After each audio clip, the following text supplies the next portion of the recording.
Hola, muy buenas tardes a todas. Estamos muy contentas el día de hoy. Hoy tenemos un- una sesión bastante interesante y es un honor y un placer y un gusto.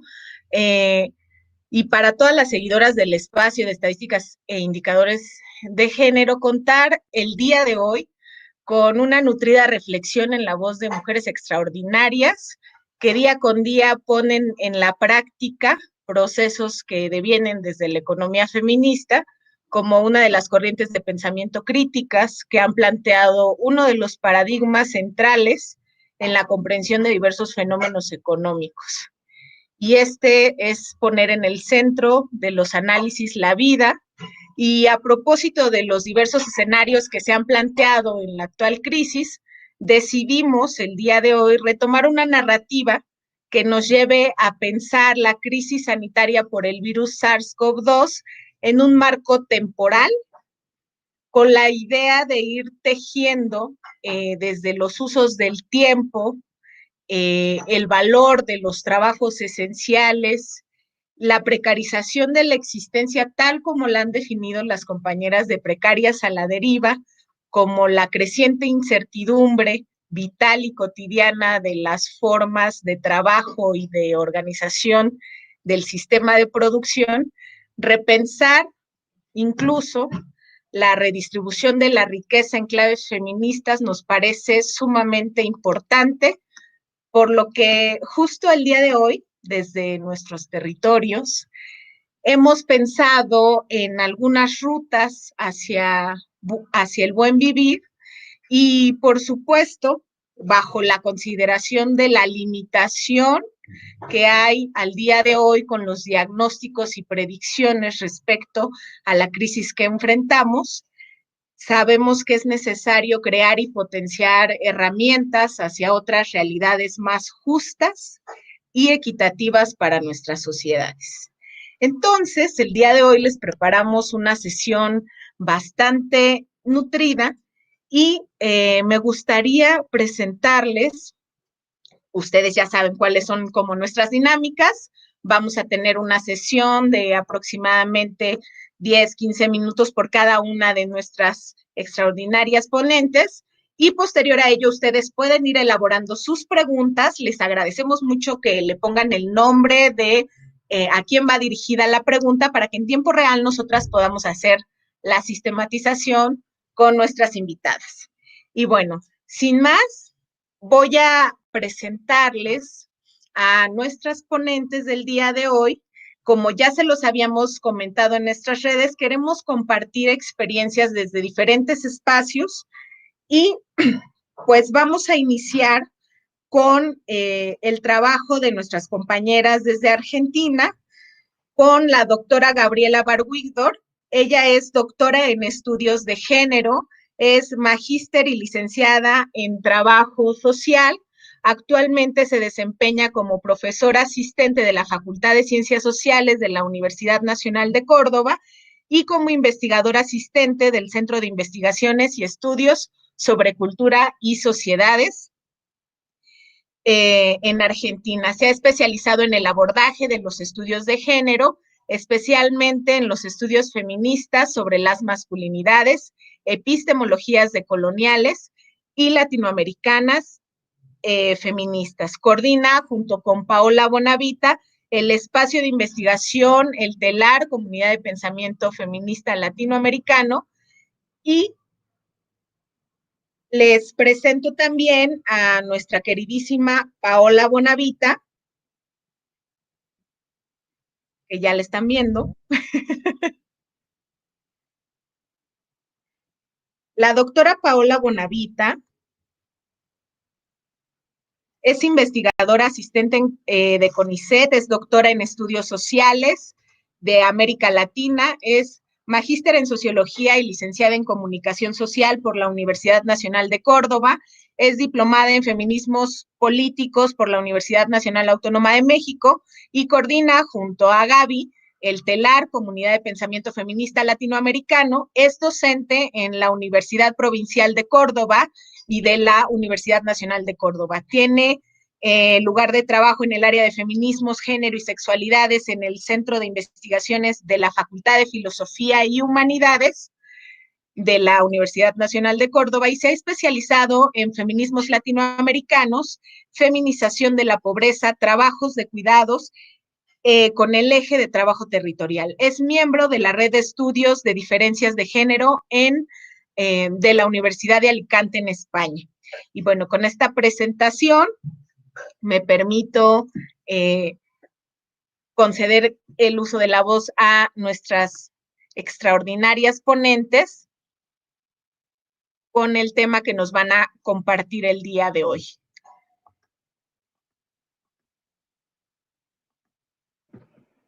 Bueno, primero, muchas gracias, Heli. Qué hermosa presentación. Gracias a Armando también por todo el trabajo que están haciendo y a las compañeras que comparten hoy este diálogo e intercambio de miradas acerca de esta situación tan difícil que estamos viviendo a nivel global.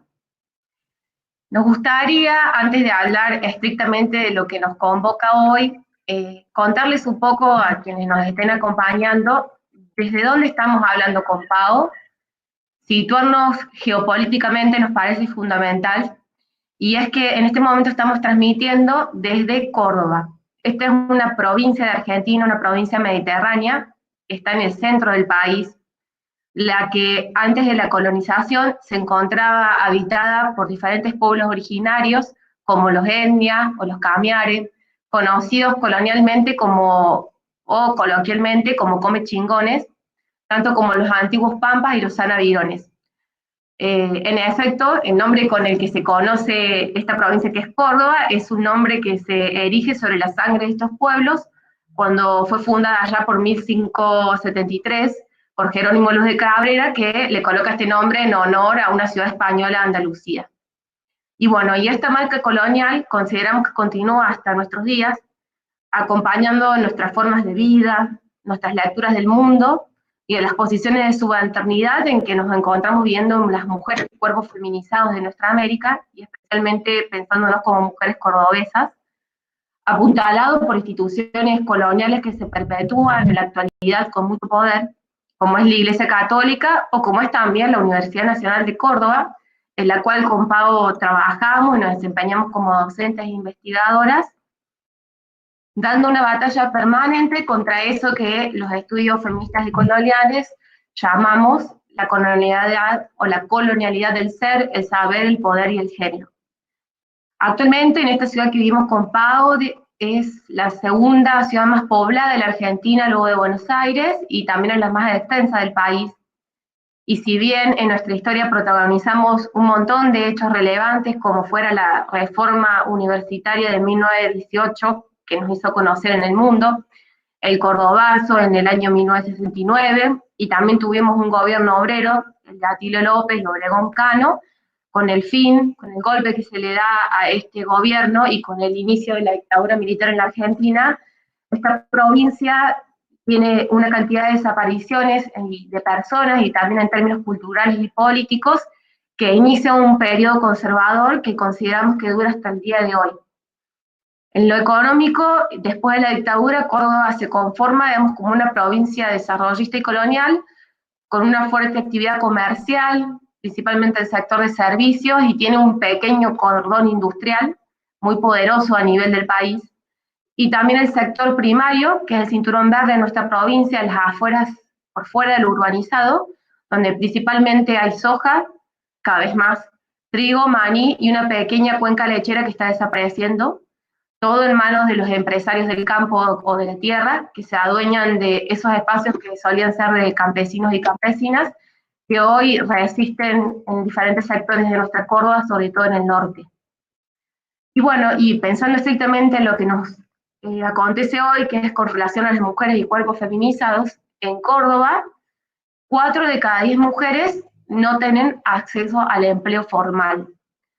Y dentro de las que tienen acceso al empleo, la principal actividad de las cordobesas es el empleo doméstico, en un 20,4%. Le sigue el comercio con el 19,8%, la enseñanza en un 13,7% y la salud en un 9,2%. Pero el trabajo que nunca nos falta a todas las mujeres de cualquier sector social de Córdoba y de la Argentina es el no remunerado, el trabajo doméstico y el de los cuidados. Las mujeres, estemos o no ocupadas en el empleo, tenemos una dedicación aproximada de 6 horas más a los quehaceres domésticos, el apoyo escolar y el cuidado de personas, ahora claramente agudizado por el contexto del COVID-19, donde según estadísticas nacionales se suman 4 horas más de trabajo doméstico y aparte, para quienes ejercemos empleo fuera del hogar, las horas dedicadas a lo que llamamos teletrabajo. El teletrabajo, que es parte de lo que nos ocupó en la encuesta que ahora Pau va a presentar, es un fenómeno que viene creciendo en el mundo como parte de la flexibilización laboral que se está dando dentro del capitalismo y que se agudiza en este contexto de pandemia, donde muchos rubros están cerrando su modalidad presencial y están migrando a la virtualidad, como es el caso de las instituciones educativas a las cuales con Pau pertenecemos. El teletrabajo no está regulado.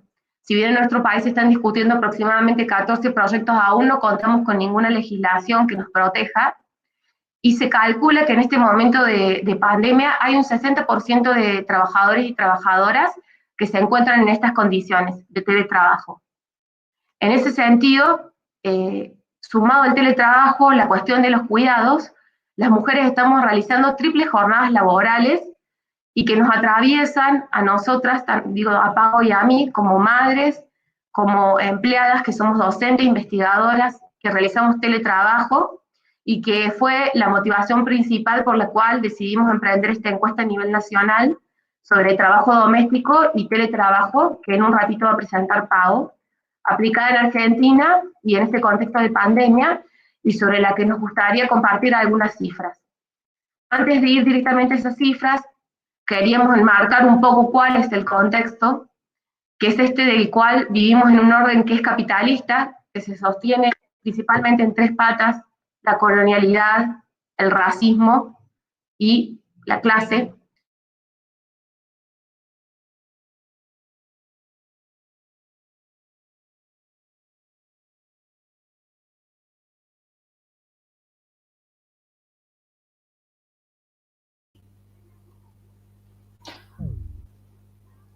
Se cortó, sigo hablando yo.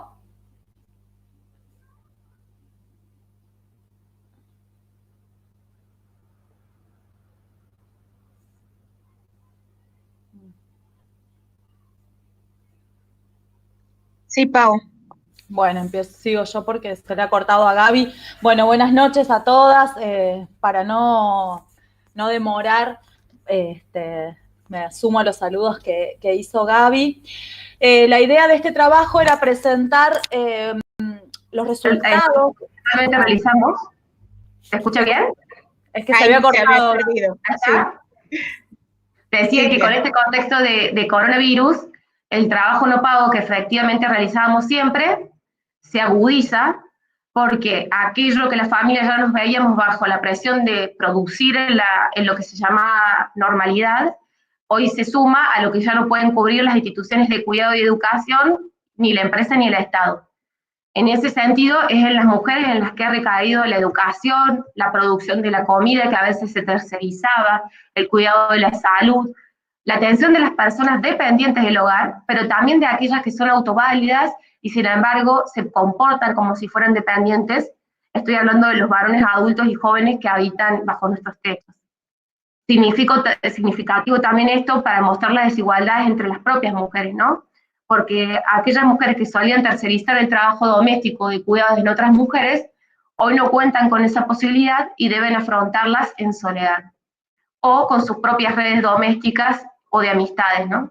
En ese sentido, con la pandemia, se desencadena lo que las feministas a nivel global están llamando una crisis de los cuidados, ¿no?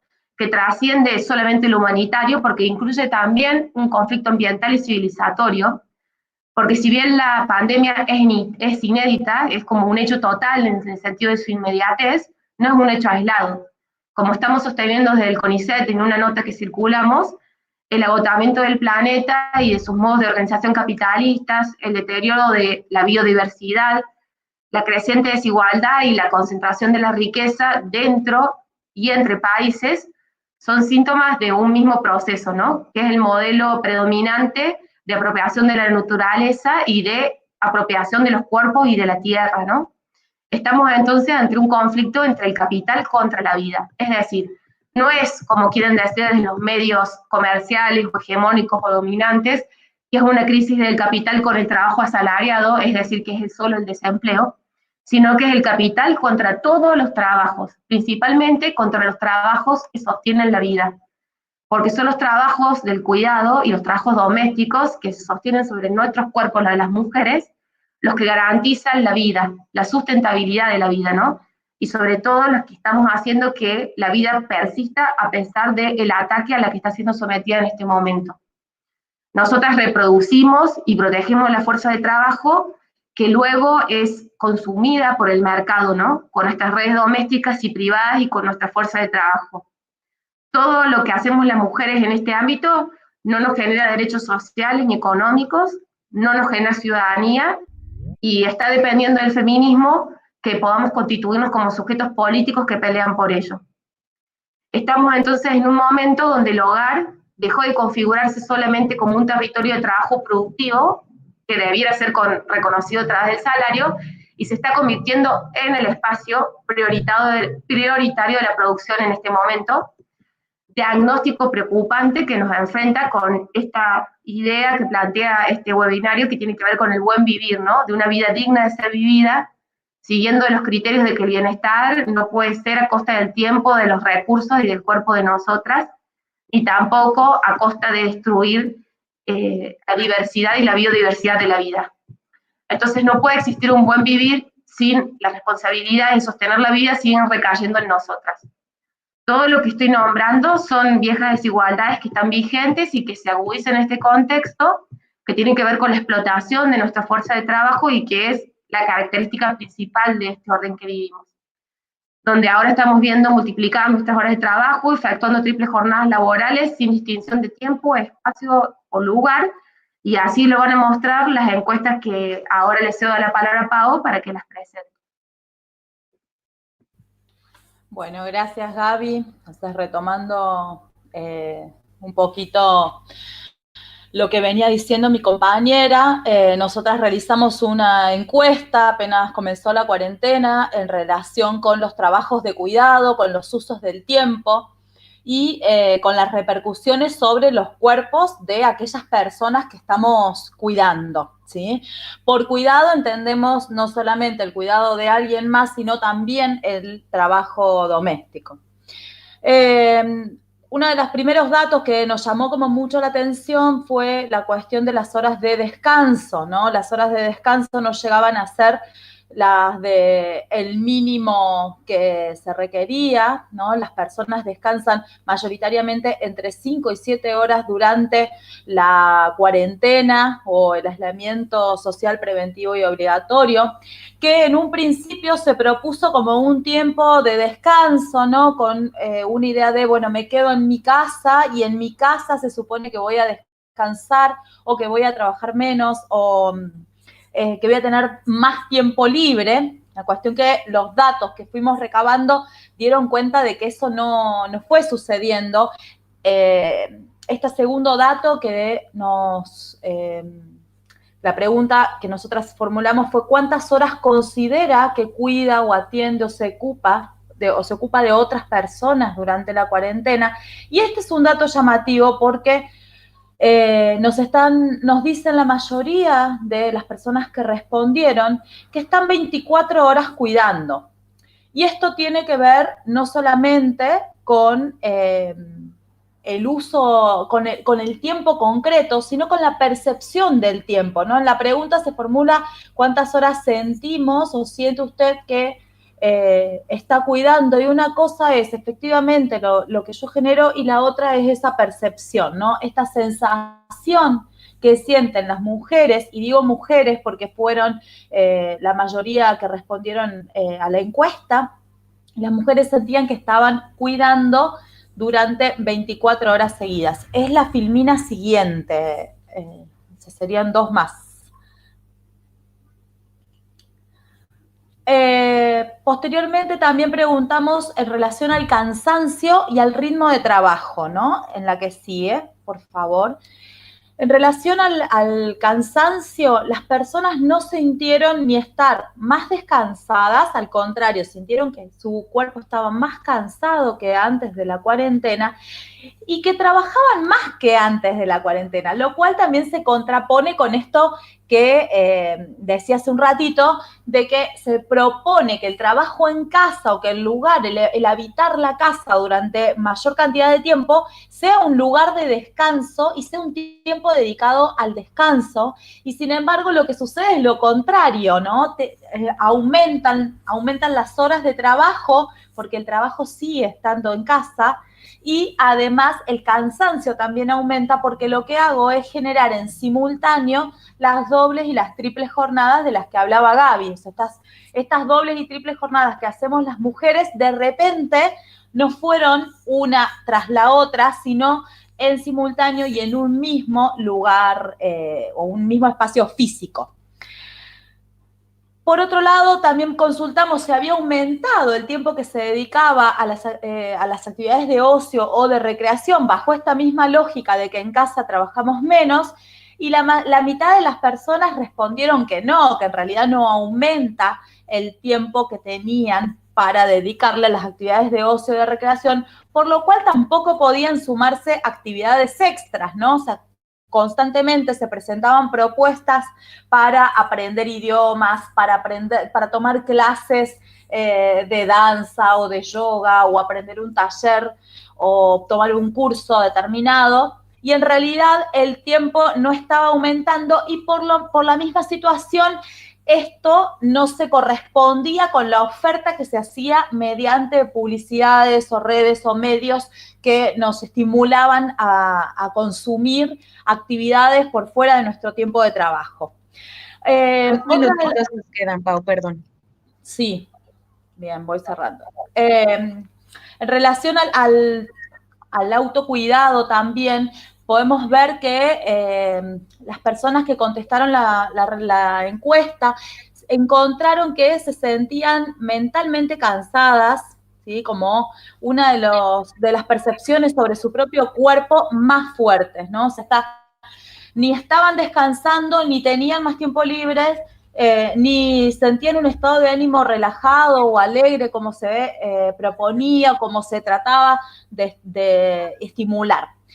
Esto tiene que ver con algo que no es novedoso, ¿no? El 80% de los hogares argentinos están a cargo de mujeres, los cuidados de esos hogares están a cargo de mujeres.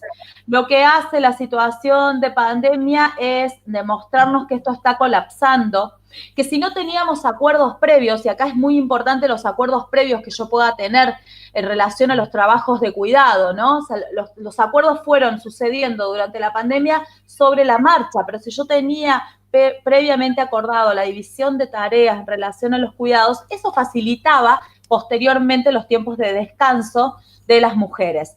Pero en este contexto donde el patriarcado está instalado tan fuertemente y las mujeres hemos accedido al mercado laboral incrementando jornadas laborales, ¿no? Sumando una tercera jornada laboral, una segunda jornada laboral, sin dejar de cuidar. Entonces lo que se hace es dejar al descubierto las desigualdades, ¿no? Y incrementar y generar las actividades en simultáneo. Además, las mujeres expuestas a riesgos permanentes con sus agresores, aquellas mujeres que sufren violencia. Y también una cosa, con esto cierro, que nos deja pensando, ¿no? Cómo no solamente podemos ver en pandemia cómo se distribuyen desigualmente los bienes y las riquezas, pero también los males se distribuyen desigualmente. Así como no hay una equitativa distribución de la riqueza, tampoco hay una equitativa distribución de los males. Y esto nos lleva a pensar no solamente en el buen vivir, sino en el buen morir, ¿no? En las condiciones en las que estamos hoy, cómo podemos acceder a un buen vivir y a un buen morir, donde este contexto nos está plasmando justamente que nos pongamos en sintonía con esto y que nos hagamos estas preguntas para reflexionarlas. Muchas gracias por la invitación y cedo la palabra.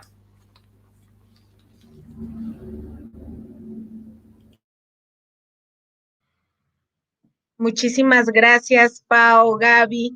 Creo que es importantísimo que empecemos a discutir sobre el tema de la distribución en los usos del tiempo, en los usos en relación a los trabajos de cuidados, porque me parece que una evidencia muy contundente lo han dado las encuestas nacionales sobre uso del tiempo a propósito de evidenciar la situación. En este sentido, y para continuar con nuestra charla, recordarles que a través de las preguntas que nos vayan dejando, nosotras las vamos sistematizando para poder compartírselas a nuestras queridas ponentes. Y bueno, pues toca el turno en este momento de presentarles a una extraordinaria socióloga, pero además una queridísima catedrática en materia de economía feminista. Natalia Flores es maestra en ciencias sociales por Flaxo México y candidata a doctora en sociología por la Universidad Nelson Mandela en Sudáfrica. Se ha especializado en temas de economía feminista, identidades de género y precariedad laboral. Natalia, muchísimas gracias por estar el día de hoy con nosotras compartiendo un poco de la experiencia para poder nutrir como una discusión que nos ha llevado a pensar desde dónde estamos mirando la economía feminista, cómo la estamos viviendo y qué rutas y estrategias podemos ir construyendo hacia más allá de una nueva normalidad, hacia nuevas formas de socializar de manera justa y equitativa, ¿no? Entonces, no sé si nos escuchas, Nati.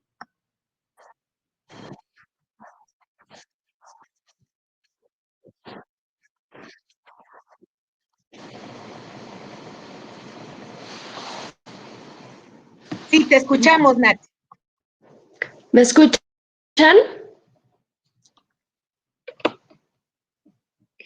Heli, ¿me escuchan?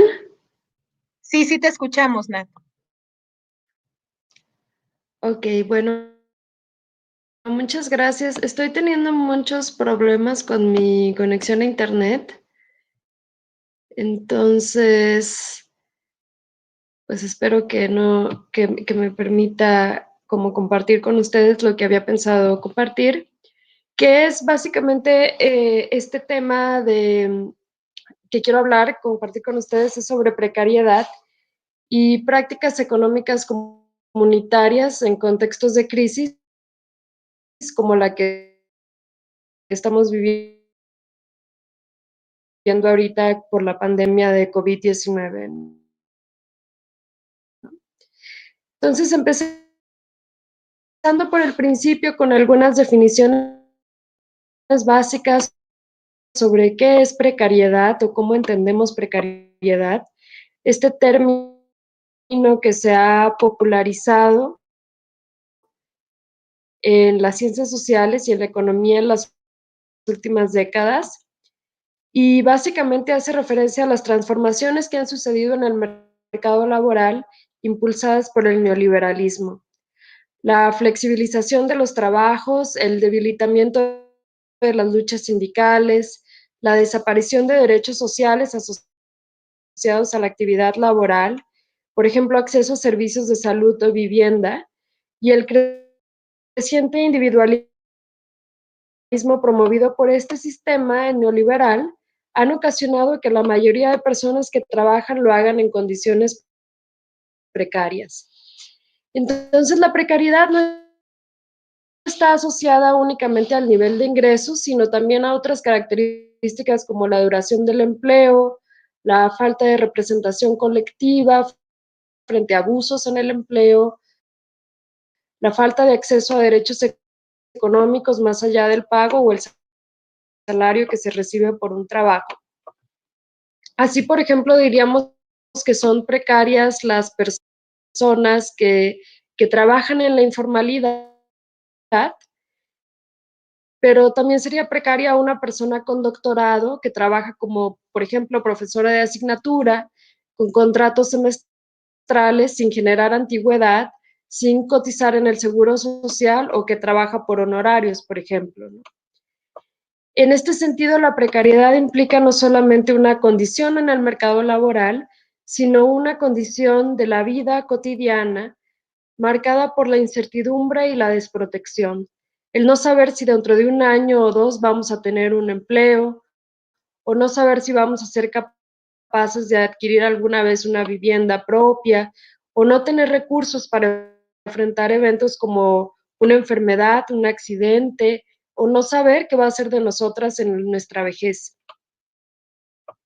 La precariedad es entendida como una marca de nuestros tiempos que tiene que ver no únicamente con las condiciones del mercado laboral, sino también con la forma en que se entiende la vida misma y cómo la vida es amenazada por los intereses del capital de forma cada vez más evidente.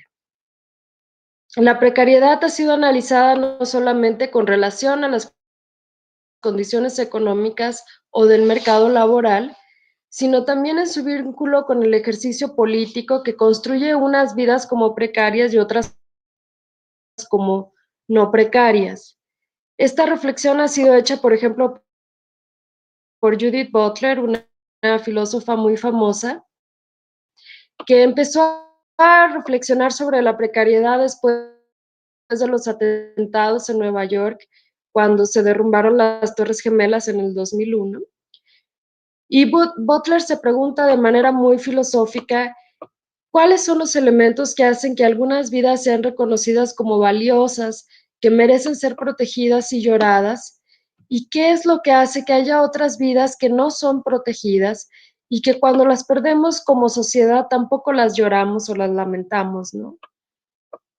Por ejemplo, cuando hay atentados terroristas en el norte global, que causan conmoción, causan dolor, causan reacciones internacionales, mientras que en otros territorios hay vidas que se pierden todos los días y que ni siquiera llegan a las noticias, ¿no? Se toma como dado que estas vidas son precarias y que estaban perdidas de antemano y que no merecen protegerse. Bueno, esta condición de la precariedad se hace más evidente en un contexto como el que estamos viviendo ahorita del COVID-19, en donde muy claramente vemos cómo algunas vidas son cuidadas y tienen la posibilidad, por ejemplo, de permanecer en su casa con el sustento necesario, mientras que hay otras vidas que tienen que exponerse al salir a trabajar, que no son cuidadas y que no tienen las condiciones necesarias para precisamente sobrevivir. Ahora lo que yo dicotomía entre las vidas precarias y el sistema económico y político protegidas y vulneradas es el punto muy importante de la comunidad y como marginales o precarias, prácticas económicas y para asegurar la vida de estas personas valoradas. Y yo ustedes que estos meses antes se pregunta cómo sobreviven las personas en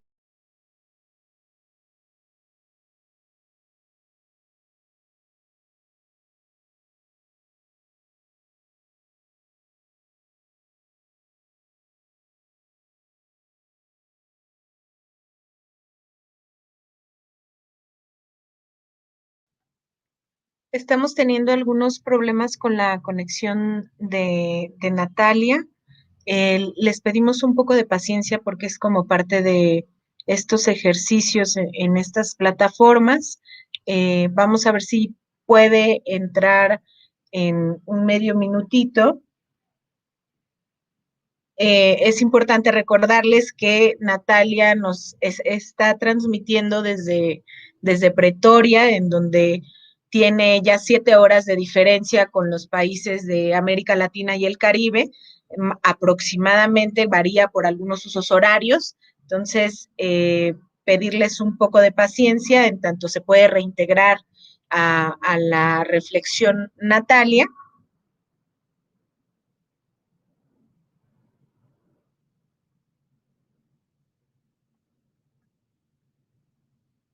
Mientras nos pueden ir dejando sus inquietudes, sus preguntas.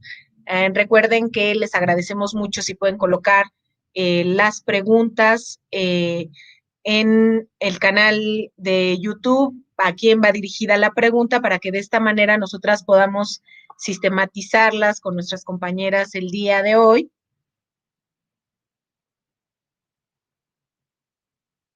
Bien, vamos a intentar hacer nuevamente la conexión, no sin antes mencionarles que justamente el día de hoy tenemos invitadas muy queridas y con una experiencia muy importante por compartir con nosotras. Y el día de hoy también nos acompaña Ana Ceballos desde Guatemala.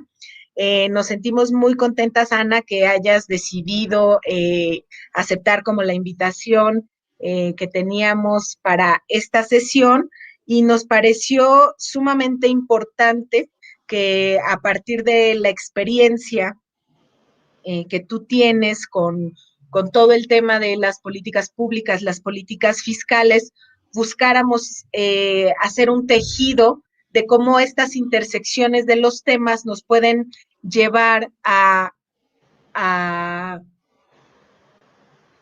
continuar con procesos muy importantes en el repensar qué estamos haciendo desde la economía feminista, cuáles son las rutas y los caminos posibles. Y bueno, me gustaría presentarles a Ana. Ana Ceballos es doctora en economía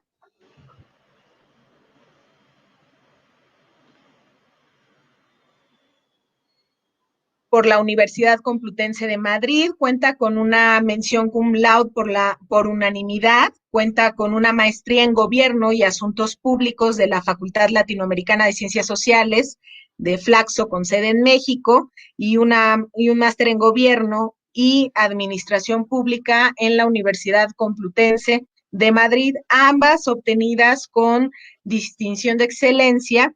Ella es especializada en finanzas públicas e igualdad de género y ha trabajado en esta línea de investigación en España, México y Centroamérica. Actualmente se dedica a la investigación y a la acción política.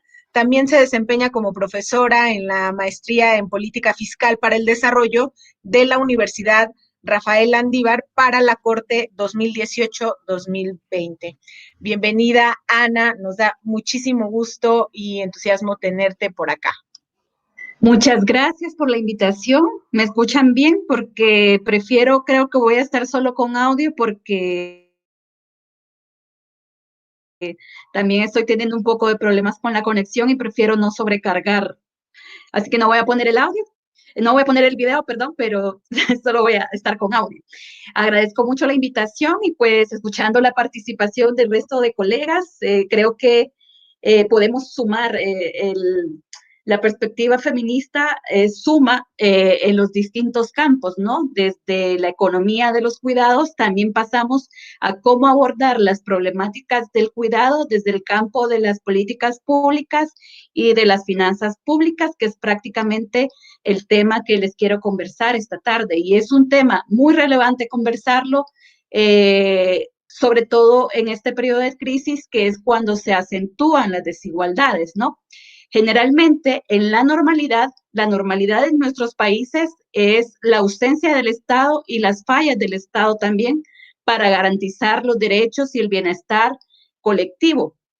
Por tanto, los temas de política pública, los temas de política fiscal, generalmente son vistos como ajenos, propios de economistas o llenos de demagogia. Pero el punto a destacar es que así como son instrumentos que pueden acentuar desigualdades, también pueden contribuir a erradicarlas. Y este es precisamente el objetivo al que quiero llegar con mi intervención. Un elemento fundamental para este cambio de las políticas públicas, de políticas de malestar a políticas de bienestar, podría ser la ciudadanía atenta, organizada, formada y dispuesta a exigir los cambios que sean necesarios y que contribuyan a la igualdad. Pero en la charla quisiera transitar de cómo podemos pasar de una política pública, que es un instrumento técnico, a evaluar cómo impacta en nuestra vida cotidiana. Y Para ello quiero hacer un ejercicio mental de ubicar 3 esferas. Imagínense 3 esferas que prácticamente son las que en la literatura se dice que contribuyen al bienestar y que ya la hemos estado escuchando con las intervenciones anteriores, ¿no? Que es el Estado, las familias, el mercado y también están las comunidades que en conjunto contribuyen a producir y distribuir bienestar. Algunas de estas esferas pueden participar en mayor o menor medida según el país y según los arreglos sociales. Pero prácticamente en nuestros países el peso de esas esferas lo tiene las familias, pues es donde recae el bienestar de las familias ante ausencia del Estado, ante fallas del mercado y posiblemente ante una debilidad comunitaria para asumir los cuidados como un bien colectivo. Por tanto, aquí entran a jugar el papel de las políticas públicas, porque cuando existen políticas públicas mal definidas en el sentido de que únicamente reconocen a las mujeres o reconocen incluso como derechos de las mujeres los cuidados, estamos acentuando la norma social de división sexual del trabajo, ¿no? Porque es una política pública que acentúa la norma social de división sexual del trabajo y excluye a los hombres del ámbito que ellos se excluyen o que el sistema mismo los autoexcluye. Por eso, cuando hablamos de cuidados, normalmente decimos, bueno, hay que reconocer los cuidados, pero ¿qué significa reconocerlos? ¿Qué significa reconocerlos en términos de derechos? Darle la titularidad siempre a las mujeres porque son ellas las que lo han hecho siempre, o cambiar esa norma social por una política género transformativa que haga que se reconozcan como un derecho, se reconozcan los derechos de las personas que cuiden, pero que se reconozcan los derechos en igualdad, es decir, que tanto mujeres como hombres participen en igualdad de condiciones en la provisión de los cuidados, ¿no? Y con ello romper la norma social que predomina en los cuidados y en el resto de ámbitos que corresponde a los ámbitos económicos y de mercado, que la norma social es la división sexual del trabajo. Por tanto, cuando hablamos de política pública, lo primero que tenemos que hacer es pensar qué incentivos o qué comportamientos las políticas públicas están propiciando, ya sea para acentuar las desigualdades o para transformar esas desigualdades tendientes a una norma social más igualitaria. Y cuando entramos a hablar de políticas fiscales, también nos tenemos que preguntar qué tipo de sociedad estamos financiando, porque al final las políticas públicas se materializan únicamente si existen los recursos públicos para financiarlas y para que se lleven a la realidad. Puede existir una política pública perfecta en el sentido que reúne todos los criterios género transformativos que contribuyan a la igualdad, pero si no hay recursos públicos para el financiamiento de esa política pública, no se va a implementar y no la vamos a ver realidad. En ese sentido, cuando hablamos de política pública, no podemos desvincularla a los recursos que requiere el Estado para implementarlas. Entonces, después de pensar en esos dos elementos de política pública y presupuesto público, también tenemos que preguntarnos cómo hace el Estado para financiar y para tener los recursos necesarios que permite una sociedad igualitaria, porque una sociedad igualitaria es cara, no es barata. Implica que el Estado deba estar presente en la garantía de los derechos de todas las personas en su diversidad a lo largo del ciclo de vida.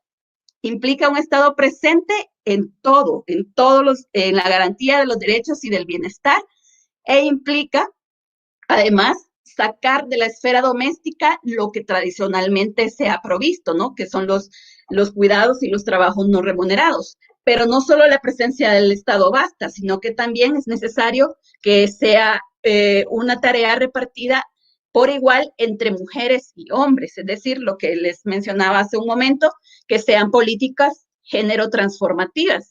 En ese sentido, en este momento de crisis, lo que nos tenemos que preguntar es cómo las políticas públicas de crisis van a acentuar la desigualdad o van a permitir que en la nueva normalidad, que no me gusta mucho esa expresión de nueva normalidad, porque realmente creo que nunca hemos estado en una normalidad, en el sentido que nunca debió ser normal un mundo en el que predomina la desigualdad y la exclusión, ¿no? Pero bueno, retomando el tema de cuando volvamos a la nueva normalidad, tenemos que preguntarnos cómo o qué políticas públicas y cómo debemos definir las finanzas públicas para lograr una sociedad igualitaria, ni siquiera más igualitaria, porque no estamos en un estado de igualdad. Debemos lograr una igualdad y una igualdad plena, ¿no? Entonces, creo que los criterios que debemos considerar para evaluar si las políticas públicas y las finanzas públicas contribuyen a ese objetivo es en la medida que contribuyan a desmercantilizar el bienestar, es decir, que las personas tengan provisto el bienestar independientemente de su nexo con el mercado, independientemente de si están insertas en el mercado o no, es decir, que superen las barreras que impone la precariedad que estaba hablando Nati, ¿no? Otro de los elementos que debemos considerar, si estas políticas públicas para sacarnos de esta crisis van a permitir que los cuidados se desfamiliaricen en el sentido de que no sean provistos prácticamente solo por las familias, principalmente las de bajos recursos, y pasen a ser provistos de forma colectiva y especialmente asumidos como una responsabilidad colectiva a través de políticas públicas universales a cargo del Estado, ¿no? Y el otro criterio fundamental es ver cómo esas políticas públicas van a contribuir a desfeminizar la provisión de los cuidados, en el sentido que no solo sean las mujeres las que provean y que además sean reconocidos los derechos de cuidar, los derechos a ser cuidados y sobre todo también a no cuidar, que sea reconocido como un derecho. En ese sentido, creo que de esta crisis de cuidado podemos salir tan airosos o tan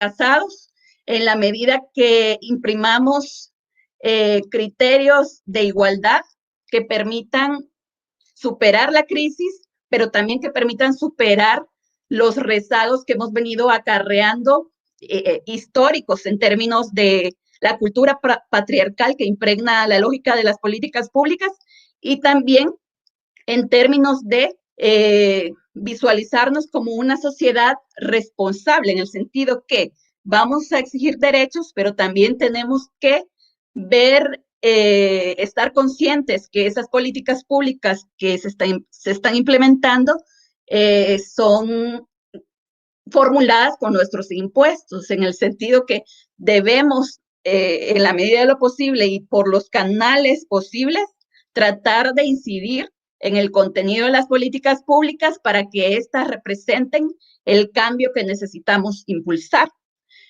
Y por eso, cuando hablamos desde el campo de la economía feminista y evaluamos las políticas públicas y las finanzas públicas, las debemos ver como una cadena de transformación, ¿no?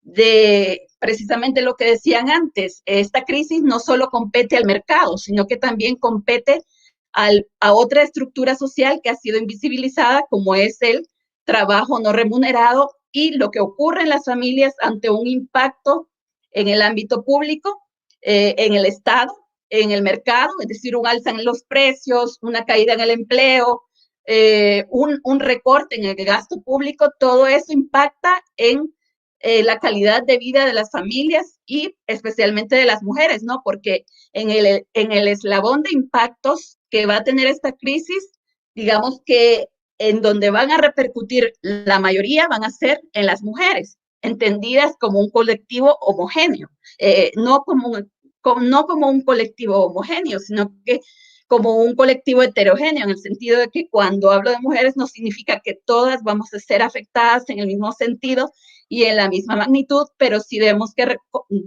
reconocer que la mayoría estará en una situación de precariedad al finalizar esta crisis.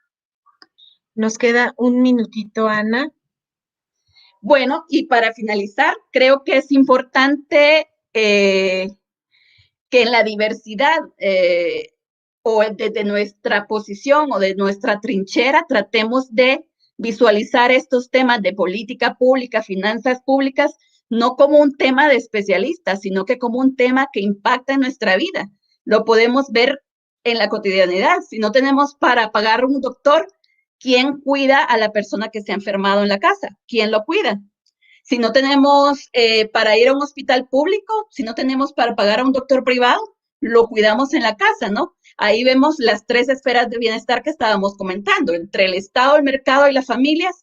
Al final, si falla el Estado, si falla el mercado, repercute en las familias. Y detrás de ese servicio que debiera ser público y universal como la salud, se encuentra una política fiscal que posiblemente cuando no tiene los recursos suficientes para garantizar derechos, repercute en la vida cotidiana de las personas y en la calidad de vida. Muchísimas gracias, Ana. Me parece estructural esto que estás comentando porque se teje de manera bastante armoniosa con esto que comentaba Nati. Nati, bienvenida de nuevo, nos da mucho gusto escucharte para que podamos ir tejiendo esto de cómo miramos la política pública y cómo reconceptualizamos pensando en que justo estos conceptos hacen muchas de las clasificaciones, no solo estadísticas, sino incluso en la forma en la que se, se tiene una visión respecto de las políticas públicas para la igualdad. Bienvenida, Nati, te escuchamos.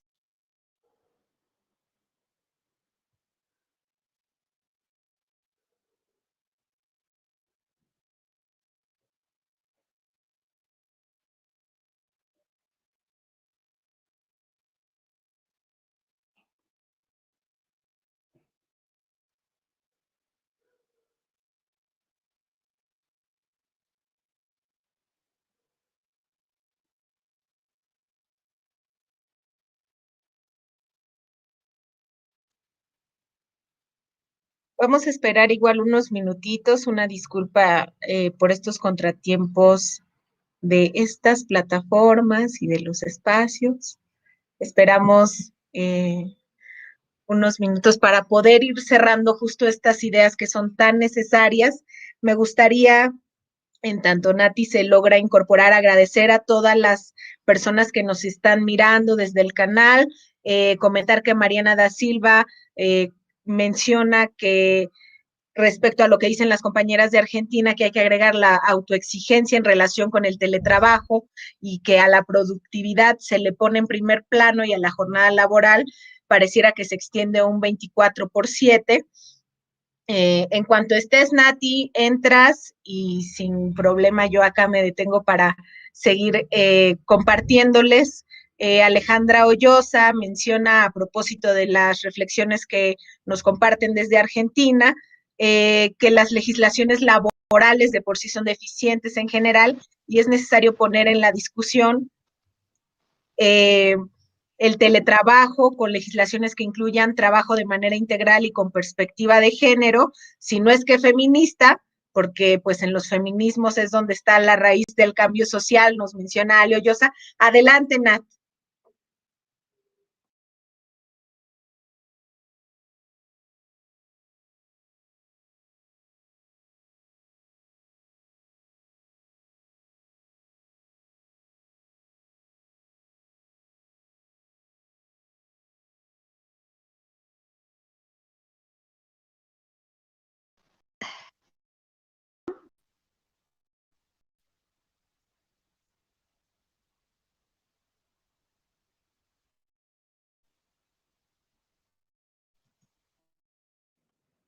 Seguimos con algunos comentarios.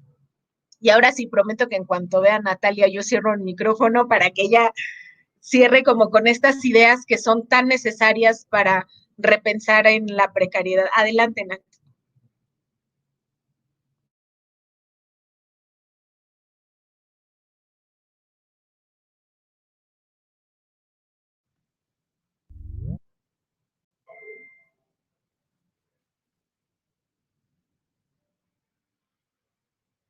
se nos pierde un poco. Comenta Maite López, que es muy gratificante que se den charlas para visibilizar el trabajo duro, permanente y no reconocido de las mujeres de todas las generaciones, en lo que hace Nati algunos ajustes con el audio. Ale Hoyosa nos pregunta, ¿cómo se podría incorporar la dimensión emocional y de salud mental en los derechos laborales? ¿Cómo se imaginan este giro feminista y emocional en las legislaciones laborales? Lilith Joana nos manda saludos, nos dice que está escuchando con atención. Claudio Glesser también nos menciona que excelente trabajo que se presenta. Mariana Silva nos menciona que se debe considerar a los cuidados como un derecho básico, universal, tal como salud, educación, vivienda, y así se debe de garantizar.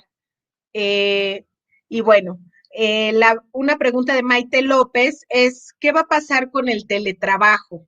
Estas preguntas, se está cortando, me comentan a ti mucho el audio, vamos a intentar hacer como en lo particular con Nati para ir debatiendo justo estas ideas sobre la precariedad y la experiencia que ella tiene sobre el trabajo con las mujeres jóvenes en Sudáfrica. Yo creo que es bien valioso conocer todo este proceso. Y bueno, les dejo las preguntas para las que quieran y estén dispuestas a responder en este momento a todas las personas que nos están escuchando hoy.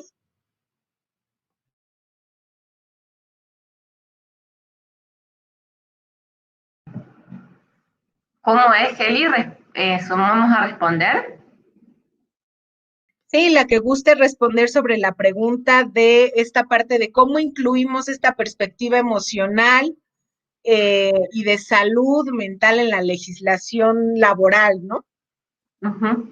Oh, justo quedé con el micrófono abierto para esta, no es justo. No, digo, una pregunta compleja porque estamos suponiendo que el orden social capitalista o este orden que tenemos racional, además, estaría considerando las emociones como un aspecto relevante a mirar y teniendo presente que cuando mira todo lo que tiene que ver con las emociones lo hace desde un enfoque psicológico-conductista, ¿no? Es siempre cómo enseñar a los trabajadores a cómo poder controlar situaciones de estrés, cómo poder controlar las situaciones de burnout, cómo poder controlar las situaciones de estrés laboral. Y generalmente las formas de controlarlas tienen que ver con poder seguir rindiendo en la productividad, pero no hay una pregunta que se dirija hacia qué está sucediendo en las organizaciones. Estoy pensando en lo que es el empleo formal, ni hablemos de lo que pasa al interior de los espacios más llamados privados o domésticos. No hay un interrogante sobre cómo esas emociones son respuestas a condicionamientos estructurales y a formas de organizar el trabajo, ¿no? Creo que una legislación no podría regularlo si no cambia el enfoque, tal cual la pregunta a hoy un género feminista, pero no solo en la legislación, sino a nivel de la estructura social, lo cual me llevaría a pensar en un plano de un cambio bastante radical en cómo estamos pensando la sociedad, ¿no? Porque pensemos también que a nivel de lo doméstico no solamente está este fenómeno del estrés y el cansancio, sino también de la plusvalía emocional constante a la que estamos sometidas las mujeres y cuerpos feminizados, que como decía hoy, no, cuando fue ayer que hablaba Duraz en una conferencia también que estaba dando por este tipo de dispositivo, ella decía que este tipo de aspectos que tienen que ver con la subjetividad y con las emociones difícilmente pueden ser reguladas a través de legislaciones o en términos de normativas, sino que son cambios culturales, y que son cambios culturales que competen a todos los sujetos, ¿no? Y entonces la batalla es, más que legislativa, es cultural, una batalla feminista cultural. Muy por arriba la respuesta de lo que yo puedo interpretar de lo que se está preguntando ahí, ¿no? Y yo quería agregar una cosita más al respecto, que antes de pensar también en las cuestiones emocionales o de salud mental, también tenemos que revisar previo a eso la feminización de la responsabilidad y esta sobrecarga que hay sobre las mujeres y los sujetos feminizados que nos llevan bueno, al síndrome de ama de casa, por ejemplo, ¿no? O a la afección en la salud mental de las mujeres por esta acumulación de responsabilidades y de tareas que no solamente están por fuera o están materializadas y están resintiéndose en su cuerpo, sino también internamente, ¿no? Esta acumulación de tareas mentales que no nos permite el descanso aún en tiempos de descanso y que eso obviamente va a repercutir en la cuestión emocional. Entonces, en paralelo, yo estoy muy de acuerdo en considerar la salud mental y en considerar el plano emocional en la legislación, pero antes que eso tenemos que hablar de dividir las responsabilidades y hacer políticas públicas que tengan una mirada equitativa con relación a los trabajos en general.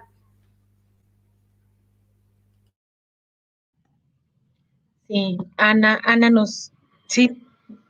nos quisieran comentar algo al Sí, respecto yo de la creo que, pregunta. bueno, Sí. las políticas públicas son expresión de la sociedad, ¿no? En ese sentido, sí estoy de acuerdo que primero debe ser un cambio cultural, pero luego se debe transitar del cambio cultural a plasmarlo en una política pública, porque las políticas públicas son un instrumento que permiten, de alguna manera, que el cambio cultural que se esparza a nivel societal, ¿no? En este sentido, yo creo que sí, la gradualidad podría ser primero un cambio cultural, pero luego transitar a plasmarlo en una política pública concreta, ¿no? Pero no es solo un tránsito lineal, implica también un proceso de negociación política y de rupturas que tienen que ver con estructuras de poder. En este sentido, yo creo que es importante cuando hablamos de política pública tampoco verla como un instrumento que, bueno, se me ocurre hacer esto y mañana la escribo y pasado mañana la implemento. Es un proceso que el cambio cultural no es de un día para otro, pero también la transición política para formular políticas públicas tampoco son de un día para otro y sobre todo luego de eso la apropiación por parte de los entes involucrados. Por ejemplo, las empresas, en este caso, en una legislación que aborde este tema de la salud mental, hay que pensar quién va a absorber el costo. Esto también es un factor importante que hay que considerar, porque si el costo es distribuido entre Estado y empresas, las empresas posiblemente no van a querer asumir mucho, sino que una mínima parte. Entonces, eso de quién va a financiar esta política pública y qué intereses va a tocar, también creo que habría que considerar en la discusión de estos temas, porque generalmente la salud mental, aunque se puede argumentar que es, si yo soy empresario, ¿cómo me pueden vender esta idea para que yo tenga interés en aportar? Me pueden decir, la salud mental incide en la productividad, ¿no? En ese sentido, esta idea de productividad puede ser un incentivo para que el reparto del costo de cómo vamos a impulsar esa política pública también sea asumida por el sector empresarial, pero creo que es importante considerar que la salud mental también debe ser un derecho y como tal el Estado debe garantizarlo y tendría que tener una parte considerable en la financiación de una ley o de una política pública que reconozca este tema a través de las políticas públicas. Muchísimas gracias, Ana. Comentarles que hemos resistido al monstruo digital y que por supuesto que tenemos a Natalia. Vamos a ponerles un audio justo que nos acaba de mandar para cerrar la idea de lo que estábamos reflexionando sobre la precariedad. Y en ese sentido, yo les voy a pasar un par de preguntas más que ya nos han hecho. Y bueno, esperaría a que me den luz verde por allá con la imagen de Nat para que podamos pasar el audio y cerrar esta parte que es estructural sobre la precarización. Bueno,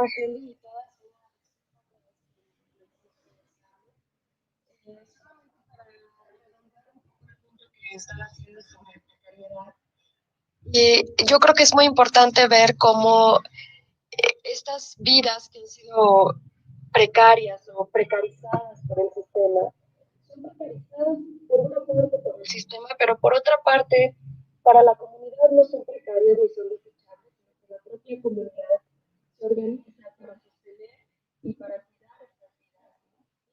Entonces creo que es importante que aunque veamos cómo la crisis va a afectar principalmente a las mujeres, porque es lo que ya exponían las compañeras, creo que también es necesario que como economistas feministas veamos justamente cómo en momentos como estos se activan muchas redes, se activan muchos mecanismos comunitarios de sobrevivencia que son creativos, que son solidarios y que precisamente nos invitan a pensar la economía desde otros lugares, ¿no? La economía como una práctica social que no solamente se trata de que cada una persiga el bienestar individual, como nos ha proclamado la teoría neoclásica en la economía, sino que también puede tratarse, como de hecho se trata y como de hecho históricamente ha sido, de sostener la vida de manera colectiva y de manera solidaria.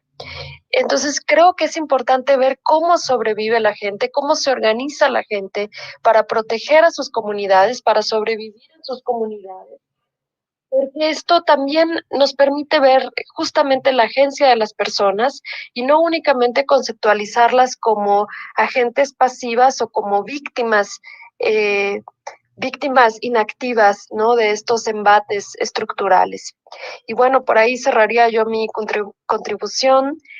Muchas gracias a todas, Heli, por la invitación y espero que nos veamos pronto nuevamente en condiciones tecnológicas más favorables para mí. Un abrazo. Hasta luego. Súper, pues ahí tenés. Espero que hayamos tenido no tan viciado el audio para continuar con algunas de las ideas que nos están compartiendo en nuestras redes. Y voy a continuar con una pregunta de Mariana da Silva. Le gustaría saber qué opinan del proyecto referido al teletrabajo que obtuvo media sanción en Diputados de Argentina y que responde a las necesidades de las mujeres que trabajan en relación de dependencia. Alejandra S. Isunza nos comenta que es importante trasladar estas reflexiones al entorno rural. Las mujeres rurales ahora también se enfrentan a tecnologías virtuales y en varios casos implica un proceso de alfabetización digital. Yo creo que si estas reflexiones que hemos estado tejiendo juntas nos permiten ver cómo se han profundizado las brechas de desigualdad, ¿no? Y esta profundización de brechas de desigualdad va de un tema que inicialmente discutíamos en la primera sesión sobre la gobernanza tecnológica de América Latina, ¿no? Y tiene que ver con no solo el análisis de acceso y uso de las tecnologías, sino quién accede y quién usa estas tecnologías. Y pensar no solo en el ámbito rural, pensar en los pueblos indígenas, ¿no? Porque también ahí hay dimensiones que se entretejen para una reflexión mucho más profunda de las implicaciones que está teniendo esta forma en la que estamos viviendo la economía y que retomando un poco de lo que comentaba Natalia, es importante mirar a lo común desde el espacio económico, cómo se están reorganizando las comunidades, las colonias, los barrios, para ir enfrentando estas situaciones que en muchos sentidos ha evidenciado y desmantelado las estructuras tan descuidadas desde los sectores de salud, desde las legislaciones laborales, y que es necesario empezar a poner como estos temas sobre la importancia o no de los ingresos vitales, la importancia o no de que los estados cuenten con sistemas de cuidados que permitan ir redistribuyendo como estas balances. Bueno, Les dejo ahí como la voz para que ustedes puedan comentar y responder a las dudas de todas las extraordinarias personas que se han tomado el tiempo hoy para escucharnos. La que guste, adelante. Una de las primeras preguntas recuerdo que era sobre el teletrabajo en Argentina, ¿no? Y que había sido anterior de que hablara la compañera y ahora agregaron sobre la de medio sanción. Pero, bueno, me parece como que estaba pensando en dos claves. Una era el respecto a lo que estableció la compañera recién sobre el tema de las empresas, el Estado y la comunidad, asuma ahora con la última intervención de la compañera. Bueno, yo creo que ahí el empresariado, digamos, no va a ser ningún tipo no hay presión social, y esa presión social no la va a realizar la tiene que realizar el Estado, pero el Estado no la va a realizar si no tiene la presión social para efectuar esa presión, y que lo que viene sucediendo en este último tiempo en las conversaciones online que vengo escuchando, es que hay mucho reclamo, es algo que me llamó la atención en este tiempo, hay mucho reclamo de parte de todos los actores hacia el Estado, ¿no? Como si fuera una abstracción. Y habría que preguntarse quién es el Estado en cada región, en cada país, ¿no? Porque el Estado ya no puede ser considerado hoy en día como un ente monolítico, ¿no? No podemos pararnos a pensar ni que es el gran ordenador o árbitro de todos los intereses de la economía liberal, ni tampoco podemos pensar que es una junta de empresariado, digamos, como pensó el marxismo en otro momento. Hoy sabemos que el Estado es una arena de disputa, ¿no? De diferentes actores, pero que generalmente en el capitalismo esos actores predominan en los sectores con intereses y capitales privados y en nuestras regiones transnacionales, ¿no? Entonces, cuando hay gobiernos, como en el caso de la Argentina, que intentan establecer algún tipo de negociación con esos sectores, negociación que siempre están en desventaja para poder generar algún tipo de política pública que beneficie a los sectores subalternos, los actores como los movimientos sociales siguen exigiendo y sobreexigiendo sobre ese gobierno, ¿no? Y no se visibiliza el empresariado como un actor central en la economía. Entonces a mí quería mencionar eso, que es algo que me preocupa, que pensemos en qué términos y a qué Estado le estamos hablando y desde qué lugar, ¿no? Porque ese Estado, ese gobierno, está en el marco de una presión constante por parte de los capitales privados que en definitiva tienen el poder. Entonces, en lugar de exigir y poner en jaque a esos sectores privados, me parece que es un ejercicio feminista relevante y un ejercicio militante relevante de empezar a nombrar a esos sectores, que dejan de ser una incógnita, ¿no? Porque el gobierno y los estados no pueden ser el único actor a interpelar. Y además, en esto de las políticas públicas y lo que hablaba recién la compañera, y bueno, también la comunidad, digamos, tiene que hacer estos cambios culturales y tiene que pensar que hay cosas que también dependen de nuestras redes de organización frente a la precariedad, como establecía la compañera también en el audio. Sobre el teletrabajo, digo algo chiquitito para dar la voz, es que en Argentina se presentaron 14 proyectos en debate, y los que tomaron carácter público fueron este que mencionaban en la pregunta, que es el que lo impulsa el actor del Frente de Todes, y hay otro que es del PRO, mayoritariamente, y que va con aval de lo que sería el gobierno de Macri, digamos, el sector que llevó a Macri en la Argentina, y ese también está con bastante respaldo.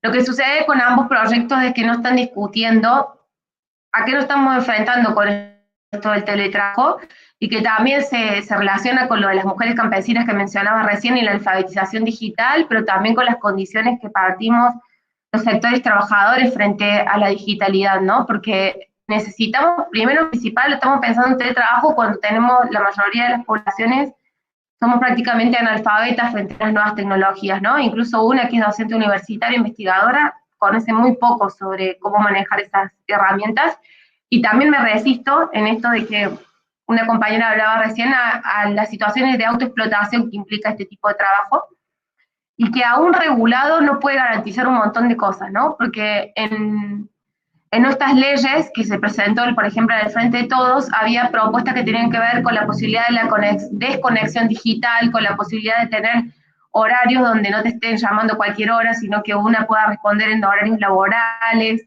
tenía que ver también con los problemas físicos que acarrea el teletrabajo, como los visuales, como los de postura, ¿no? Como los de la voz, cuestiones que tenían que ver en sí con el teletrabajo, pero no se debate otras cuestiones sobre eso.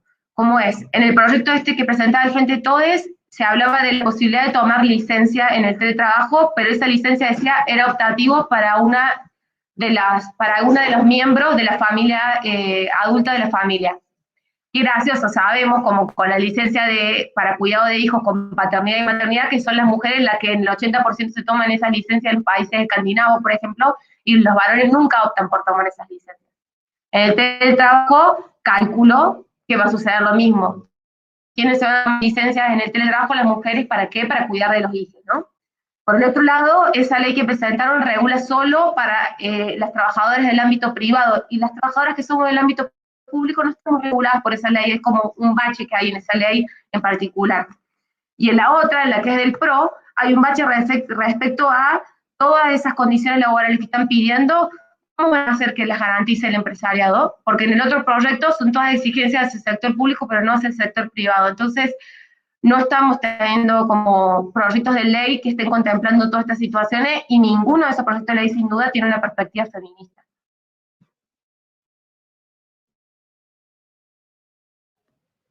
Muchas gracias, Gaby. Pao, Ana, ¿alguna quisiera comentar?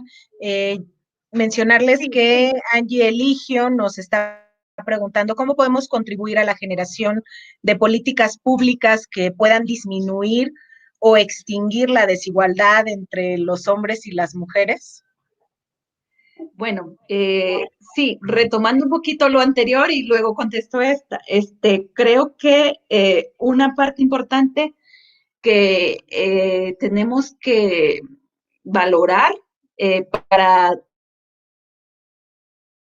traducir las demandas por una sociedad igualitaria en realidad es que debemos partir de la evidencia, ¿no? Yo creo que para involucrar al sector privado, al gobierno, a la comunidad, tenemos que argumentar con evidencia. En ese sentido, es importante formarnos y presentar argumentos con la evidencia. Por eso es importante esto de las estadísticas y datos con perspectiva de género, ¿no? Aunque suene muy abstracto y quizás no todas las personas tengan acceso a esta información, pero sí creo que es importante que para tener poder, porque normalmente las demandas por la igualdad, como cualquier otra demanda social, posiblemente tenga resistencias, ¿no?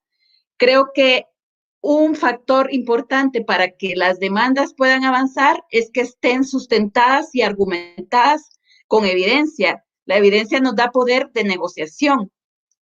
Y sobre cómo podemos formular políticas públicas tendientes a la igualdad, yo creo que lo que les decía en mi intervención anteriormente, tenemos que tratar de que el contenido de las políticas públicas sea género transformativos, es decir, que incorpore a las mujeres de los ámbitos en los que tradicionalmente han sido excluidas y a los hombres de los ámbitos en los que tradicionalmente han sido excluidos. ¿De dónde han sido excluidos los hombres? De los cuidados, pues también ellos deben ser considerados en licencias de paternidad, posiblemente iguales e intransferibles, ¿no? Para generar esa incorporación, por ejemplo, de los hombres a los cuidados y de las mujeres también, cómo incorporarlas al mercado remunerado, pero no solo incorporarlas, porque tenemos un mercado remunerado que es excluyente para mujeres y para hombres. Tenemos que generar condiciones de mercado que permitan ingresos dignos y condiciones laborales dignas, protección social para mujeres y para hombres, pero en ese contexto, principalmente a las mujeres, porque han sido las que de forma tradicional e histórica se han insertado en peor condición que los hombres, ¿no? Debemos también garantizar recursos públicos y un elemento que puede contribuir para generar recursos públicos es que las mujeres se inserten al mercado laboral en igualdad de condiciones que los hombres, ¿no? Hay que ver el plus que puede traer para las finanzas públicas la inserción de las mujeres al mercado laboral, que de alguna manera financiar esa sociedad igualitaria que queremos, porque esa sociedad igualitaria ineludiblemente necesita de recursos públicos, no lo vamos a construir sin recursos públicos, tenemos que también ser estratégicos en las demandas que pedimos y tenemos que ser realistas, ¿no? Si queremos una sociedad igualitaria y políticas públicas que tiendan a la igualdad, debemos saber qué pedir. ¿Y yo qué pediría? ¿O cómo reduciría mis demandas? ¿O cómo las resumiría? Pues las resumirías en eso: políticas públicas, género transformativas, finanzas públicas que sean sostenibles y también que sean justas y progresivas, porque podemos estar financiando políticas públicas, pero la financiación puede estar recayendo también en las personas que menos tienen, ¿no? Con impuestos regresivos. No, tenemos que pensar un esquema de financiamiento que sea progresivo y justo, que paguen más quienes obtienen más del mercado, es decir, los grandes capitales. Y también debemos incorporar a los hombres a los cuidados, que eso es fundamental, porque no basta incluir al Estado, incluir a las empresas, hacer un sistema de cuidados colectivo y que los hombres se queden tan cómodos como en Estado, ¿no? También ellos deben integrar ese sistema de cuidados.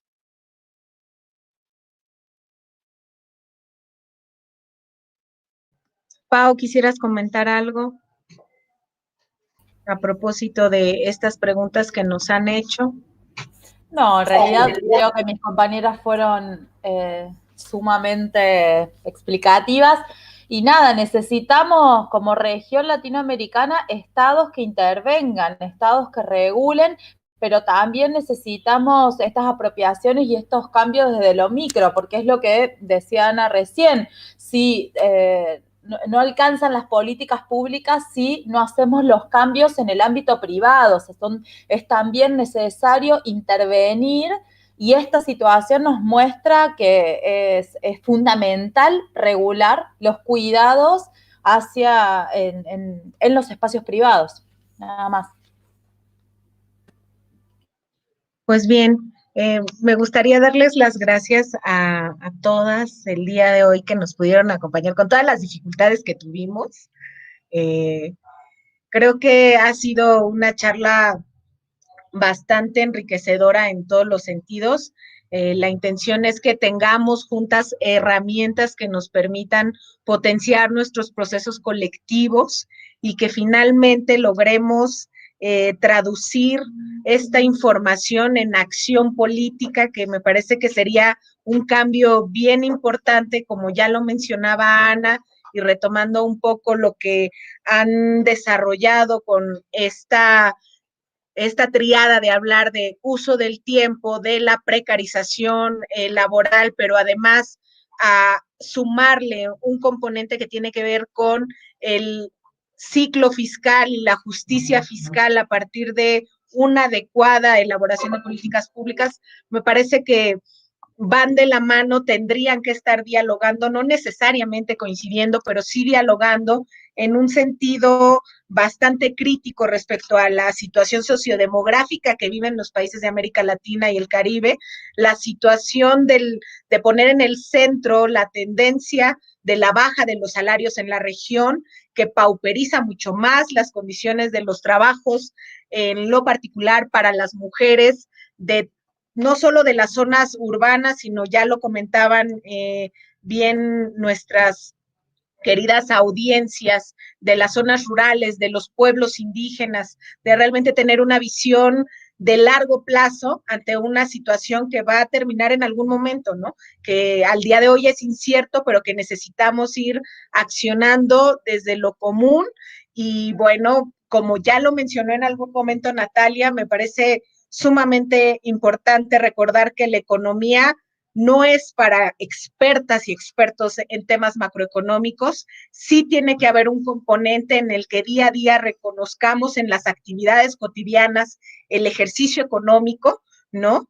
Que va más allá del intercambio de bienes y servicios. Es un proceso de socialización muy importante que tiene que ser, ante una crisis de estos niveles, resignificada, redimensionada, en todos estos espacios que ya hemos discutido. Y bueno, nosotras queremos agradecerles a Ana, Gaby, Pao, a Nati, que ya no está por la conexión, que nos hayan permitido compartir esta serie de reflexiones que nos han tenido un poco preocupadas en estos momentos de contingencia, pero que sabemos que justo estos espacios tendrían que, más allá de sumarle a la lista de webinarios de la semana, generar un proceso de acción, ¿no? Después de esto, ¿qué hacemos? ¿Qué hacemos en el ámbito de lo que cotidianamente realizamos? Después de esta charla, ¿qué? Y bueno, nosotras queremos darles las gracias a ustedes, súper seguidoras de los espacios de estadísticas con perspectiva de género. Es importante modelizar nuevas realidades con datos que nos hablen de historias de mujeres y queremos invitarlas a que no se pierdan nuestras siguientes sesiones que van a estar muy lindas. Tenemos una sesión el próximo mes que a propósito igual vamos a proyectar ahí como los temas que vamos a estar compartiendo igual con colegas bien comprometidas con todos estos temas. Por nuestra parte es todo por el día de hoy. Deseamos que estén muy bien en sus casas con todas las medidas sanitarias y pues les mandamos un apapacho muy grande desde Guatemala, Argentina, México. Les enviamos un abrazo muy cálido. Muchísimas gracias, Ana, Pau. Muchas gracias. Chao. Gracias.